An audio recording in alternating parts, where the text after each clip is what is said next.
السلام عليكم بشوين الصوماليات باك كجوتا وكسمو Academy ويكون بشرينيسا قيبة عصوبة وكسو كردني قيبي هراء برنجبتين إنجليشكا وعن كسو كردني قيبة أيديليان معلمين native speakerيسا وحالنا قادم دونتان وقتي إن الله براكتس كريسان بالوقت وحنمنا الصوماليات إن يكون ببتاحي وعادة الوقت مركا وحن كسو كردني معلمين native speakerيسا. Hi, my name is Ishan Freed and I'm English language trainer. English is a lingua franca. You cannot survive without English. Kasmo Academy is launching a world-class level English language training program. This program will consist of business English, academic English, job application, resume writing, public speaking, effective communication skills, and other allied discipline of English language learning. We would appreciate that if you guys will participate in this program.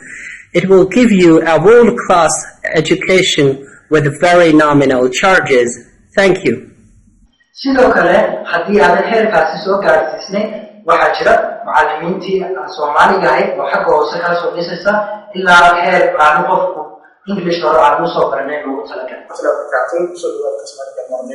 Maanta waxaan ka hadli doonaa preposition of time. Preposition of time waxaan ku soo gudbinaa maanta saddex kaliya ka hadli doonaa in on the at or saddex lagu isticmaalo badan marka aad qorayso luqadda English. In goorma isticmaalo? In waxaan isticmaalnaa marka aan ka hadlayno oo nahay maalmo fara badan sida weeks oo kale, days, weeks, months, iyo marka qaybtan cusub ee ku soo kordhinay waxaa lagu talagalay dadka doonaya waxbarasho ahaan inay kor u qaadaan haddii aad doonayso inaad jaamacad dibadda aad tagto oo doonayso luqadaada inaad ka dhisto iyo haddii aad tahay qof ganacsada ah oo safra dibadda taga la xiriira dad luqadaha ku hadlaya Englishka ayna ku adagtahay qaybta speaking.